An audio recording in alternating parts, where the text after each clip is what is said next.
दोस्तों, वंदे मातरम, जय श्री राम। जिस तरह से हम कल से चर्चा कर रहे हैं, चतुर्थ श्रेणी कर्मचारी का रिजल्ट बहुत ही जल्दी आ रहा है। वैसे आलोक राज जी ने आज भी एक इंटरव्यू में बताया था कि सभी के लिए खुशखबरी है कि 15 तारीख को जो कट ऑफ होगी वो आपको ट्वीट के माध्यम से या फिर अपलोड करके आपको बता दी जाएगी। तो बेसब्री से जो हमारी बनी हुई थी और हम बेसब्री से जो इंतजार कर रहे थे चतुर्थ श्रेणी कर्मचारी भर्ती परीक्षा के रिजल्ट का, वो परसों ही हमारे सामने उपस्थित हो जाएगा। वास्तव में हमारे आलोक राज जी का जितना भी अध्यक्ष साहब का धन्यवाद अर्पित करें वो कम है, लेकिन एक सबसे बड़ी बात जो सबके मन में जो कौंध रही है वो ये है कि इसकी मेरिट क्या रहेगी। मेरिट की बात करें तो पिछली भर्तियों का जितना अनुभव उसके आधार पर हमने कल भी बताया था और आप भी आज भी बता सकते हैं कि वास्तव में 1 गुना की मेरिट 70 जिसके क्वेश्चन सही है उनका सिलेक्शन होना चाहिए। तो बात रहती है कि 2 गुना की मेरिट कहाँ तक जाएगी। तो 2 गुना की मेरिट की बात की जाए तो वास्तव में लगभग 55 और 60 के आसपास रहने की संभावना है। 55 यदि सही सलामत रिजल्ट निकला और बिल्कुल जिस तरह से पेपर हुआ उसके अनुसार, तो 55 से 60 सवाल जिसके हैं उनका 2 गुणों में 100% सिलेक्शन होगा।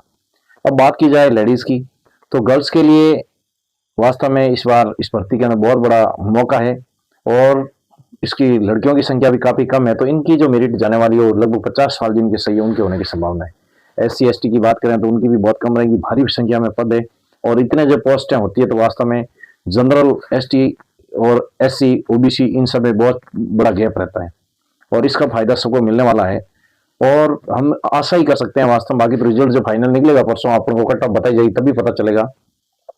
दूसरी बात यह है कि बहुत सारे लोग दावा कर रहे हैं कि हमारे 80 सवाल सही है, 85 सही है, कोई कह रहा है मेरे 100 सही है, लेकिन उनमें से लगभग 90% बच्चे ऐसे हैं जिन्होंने अभी तक पेपर ही चेक नहीं किया, क्योंकि इतने सारे पेपर थे और इतने सारे पेपरों को डाउनलोड करने के बाद किस तरह से वो उनको देखे करे, इतनी माथापच्ची कौन करे। इसलिए मन से एक बार जो की आई थी उसकी को मिला के अपने क्वेश्चन चेक कर लिए, लेकिन उनके अनुसार लगभग 5-6 क्वेश्चन ऐसे होते हैं जो इधर उधर हो ही जाते हैं और 5-6 या 10 नंबर तक आपको पता है कि उसके अंदर नॉर्मलाइजेशन की जो प्रक्रिया होगी उसमें इधर उधर हो जाएगा। जितनी संभावना बन रही है उसके अनुसार जो लास्ट पारी है उसके अंदर वास्तव में कुछ नंबर बढ़ने की संभावना है नॉर्मलाइजेशन के अंदर। और आज जिस इंटरव्यू के अंदर आलोक राज जी जो कह रहे थे वास्तव में कि नॉर्मलाइजेशन इस बार बहुत ही शानदार हो रहा है और सभी भर्तियां जो पिछले वर्षों में हुई थी उसकी अपेक्षा ये नॉर्मलाइजेशन है वास्तव में बेस्ट होगा और ये सभी अभ्यर्थियों के लिए एक शानदार मौका है और जिन्होंने मेहनत की है मेहनत रंग लाएगी। और जिन हिसाब से 4th ग्रेडिंग का पोस्ट भले ही छोटा हो लेकिन उस हिसाब से यदि किसी ने मेहनत की है पर 4th ग्रेड है अपन तो कर लेंगे, तो उनका सही चांस इस भर्ती में बहुत कम है।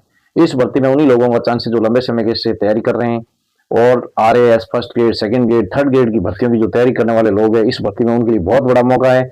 और लगभग जैसा लग रहा है वास्तव में, चाहे फर्स्ट ग्रेड की योग्य इंसान हो, चाहे सेकंड ग्रेड के हो, चाहे RS लेवल का हो, लेकिन सभी लोग इस भर्ती को वास्तव में इस पोस्ट को ज्वाइन करेंगे। और बात रही इसके अलावा कि इस भर्ती के अंदर वेटिंग में मान लो 2 गुणों में नंबर आ गया तो वेटिंग में आएगा कि नहीं आएगा। वास्तव में जिनका 2 गुणों में नंबर आ जाएगा उनका वेटिंग में बहुत बड़ा चांस है, क्योंकि अभी पुलिस की भर्ती है, उसके बाद पटवारी है, ग्राम सेवक है, परिचालक है, ड्राइवर है, इन सभी भर्तियों में जो कैंडिडेट्स का चयन हुआ है वास्तव में वही भर्तियों को ज्वाइन करेंगे, उन्हीं पोस्टों को ज्वाइन करेंगे। और जब उतनी सारी पोस्टें ज्वाइन कर लेंगे तो पीछे खूब सारे पोस्टें खाली हो गए। तो ऐसा माना जा रहा है लगभग 10,000 के आसपास टोटल मिला के ST SC OBC और जनरल 10,000 पोस्टों पे वेटिंग आने वाली है। तो जिनके 2 गुणों में भी नंबर आ जाए तो उनके लिए सोने में सुहागे से कम नहीं है। तो हम तो सभी को शुभकामनाएं देंगे और सभी के लिए यही दुआ करेंगे अधिक से अधिक संख्या में चयन हो, क्योंकि पिछले वर्षों में जो देखा गया है कि अधिक से अधिक लोग कोशिश करते हैं लेकिन वेटिंग निकलती ही नहीं है। आधे से ज्यादा पोस्टें कुछ भर्तियों में ऐसी वो खाली जाती है। तो सरकार से भी अपेक्षा रहेगी कि अधिकतम पोस्टें इसमें भरी जाए, तो 54,000 की जो भर्ती है उसमें अधिक से अधिक कैंडिडेट्स को ज्वाइनिंग दी जाए और जल्दी से जल्दी वेटिंग भी निकाली जाए जिससे अधिक से अधिक चयन हो जाए। तो सभी के लिए हार्दिक शुभकामनाएं और सभी को बहुत बहुत धन्यवाद। वंदे मातरम, जय श्री राम।